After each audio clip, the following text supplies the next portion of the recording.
Hello बच्चों, let's read this question. So this question says, match the column type of question, match the term in the column one with the most suitable options in the column two.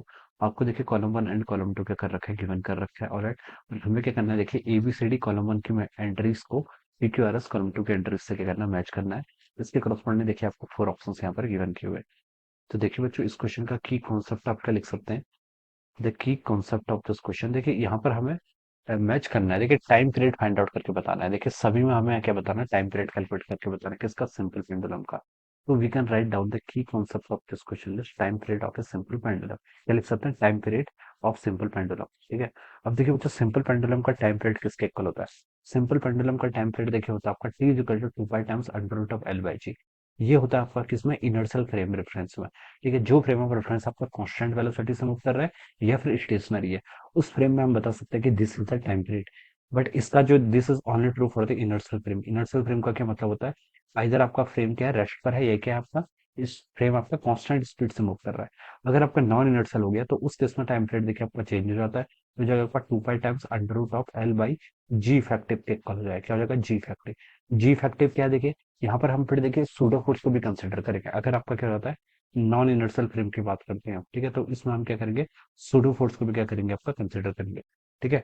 तो इस तरीके से हम इसको करते हैं। अब जैसे देखिए पहले पार्ट में देखिए कॉलम वन की क्या बोली है, time period of a simple pendulum accelerating upward with an acceleration ji by three. G by three acceleration क्या कर रहा है आपका, अपवर्ड डायरेक्शन में क्या कर रहा है, आपका मूव कर रहा है। तो देखिए बच्चों, इस पर हम क्या करेंगे, यहाँ पर हम सूडो फोर्स अप्लाई करेंगे। मान लीजिए जैसे पेंडुलम है, this is a pendulum. Pendulum पे देखिए आपका mg फोर्स क्या कर रहा था, ऐसे वर्टिकल डाउनवर्ड डाउनवर्ड डायरेक्शन में क्या कर रहा था, एक्ट कर रहा था। ठीक है, ये आपका पेंडुलम है, ये आपका थीटा एंगल ऐसे बना रहा है। अब ये किसी लिफ्ट पे रखा है, किसी पर भी रखा है, चाहे किसी भी आपका मूविंग फ्रेम पे रखा है। अच्छा ठीक है, एक्सेलरेटिंग फ्रेम बोलेंगे, मूविंग भी नहीं, एक्सेलरेटिंग फ्रेम। और ये बोल रखा है कि pendulum accelerating upward with an acceleration ji by three. तो ये जो आपका सिस्टम है, ये क्या कर रहा है, एक्सेलरेट कर रहा है अपवर्ड विद कितने एक्सेलरेशन से, जी बाई थ्री। तो देखिए ये फ्रेम कैसा हो जाएगा आपका, नॉन यूनिटरी फ्रेम। तो हमें इसमें क्या करना पड़ेगा, इसमें हमें देखिए ये सूडो फोर्स वाले टर्म ऐड करने पड़ेगा। और सूडो फोर्स देखिए किस डायरेक्शन में ऐड करते हैं, opposite to the direction. Acceleration क्या अपवर्ड है, तो इसमें सूडो फोर्स हम डाउनवर्ड डायरेक्शन में ऐड करेंगे। कितना होगा, देखिए एक्सेलरेशन की बात करें, फोर्स ही ऐड कर लेते हैं, तो हो जाएगा एम ए के इक्वल, ए की वैल्यू कितनी है आपकी, जी बाई थ्री। तो यहाँ से बच्चों बता सकते हैं कि जो आपका जी इफेक्टिव हो गया, वो कितना हो जाएगा, जी प्लस जी बाई थ्री, कितना हो जाएगा आपका, 4g/3 के इक्वल। तो ये आपके यहाँ से जी इफेक्टिव आ गया। अब इस जी इफेक्टिव को आप इस्तेमाल किए, ये कहाँ पर ट्रू है, it is true only for the non natural plane. तो यहाँ से देखिए आपका टाइम पीरियड कितना हो जाएगा, to equal to 2 pi times under root of L divided by ji effective. G effective कितना हो गया, 4g/3, 4g और 3 इधर आ गया। So this will be the time period is equal to pi under root of 3l/4g। देखिए ये आपको ऑप्शन एस में गिवन कर रखा है, तो आप लिख सकते हैं कि इसके करस्पॉन्डिंग तो बच्चा आपका एस ऑप्शन क्या हो जाएगा, आपका करेक्ट हो जाएगा। अब देखिए बी पर आते हैं। बी पर बोला गया कि time period of a simple pendulum accelerating downward with an acceleration ji by three. अब ये एक्सेलरेट कर रहा है किस डायरेक्शन में, डाउनवर्ड। डाउनवर्ड डायरेक्शन में क्या कर रहा है, अगर ये आपका एक्सेलरेट करेगा, ठीक है, तो हम देखिए सूडो फोर्स लेंगे अपोजिट। एक फोर्स पहले से mg था, अब ये डाउनवर्ड डायरेक्शन में एक्सेलरेट कर रहा है, तो सूडो फोर्स क्या लगेगा, अपवर्ड डायरेक्शन में लगेगा, और कितना हो जाएगा आपका, mg/3 के इक्वल। ऑलराइट। तो यहाँ से बच्चों हम जी इफेक्टिव कैसे कैलकुलेट करेंगे, जी इफेक्टिव होगा आपका जी और नीचे की तरफ, और जी बाई थ्री ऊपर की तरफ, तो नेट आ जाएगा जी माइनस जी बाई थ्री, जिसकी वैल्यू आपकी 2g/3 के इक्वल आ गई। तो यहाँ से आप टाइम पीरियड फाइंड आउट कर लीजिए, कितना हो जाएगा, t is equal to 2 pi times under root of L divided by ji effective की वैल्यू जाएगी 2g/3, और t आपका इधर आ जाएगा। तो ये आपका नया टाइम पीरियड आ गया, 2 pi times under root of 3l/2g। तो देखिए बच्चों किससे मैच कर रहा है, it is matching with the Q option. ये आपका क्यू ऑप्शन से मैच कर रहा है। अब देखिए आगे मूव करते हैं।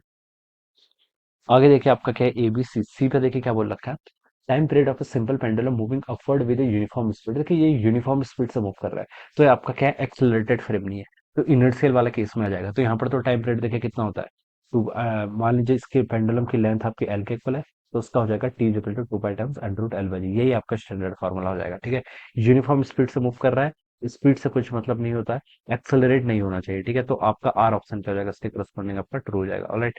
अब आगे क्या देखिए आपका लास्ट, देखिए आपका डी डी में हमसे बोल रखा है कि time period of simple pendulum in A satellite. Satellite का पूछा गया है। अब देखिए बच्चों, सैटेलाइट पे तो आपका जी की वैल्यू कितनी हो जाती है, जीरो के इक्वल होती है। इनसाइड द सैटेलाइट जी की वैल्यू कितनी हो जाती है आपकी, ग्रेविटेशन मतलब एक्सेलरेशन ड्यू टू ग्रेविटी की वैल्यू जीरो हो जाती है। तो यहाँ से टाइम पीरियड देखिए कितना हो जाएगा, 2 pi times under root of L by G. G की वैल्यू अगर आपकी जीरो को टेंड कर जाएगी, तो ये तो आपका इनफाइनाइट आ जाना चाहिए। ठीक है, समथिंग बाई जीरो कितना होता है, इनफाइनाइट होता है, तो इसका पीरियड आपका इनफाइनाइट हो जाएगा। ठीक है, इनफाइनाइट। तो देखिए ये किससे मैच कर रहा है, आपका पी ऑप्शन से मैच कर रहा है, तो हम लिख सकते हैं डी के करस्पॉन्डिंग पी हो जाएगा।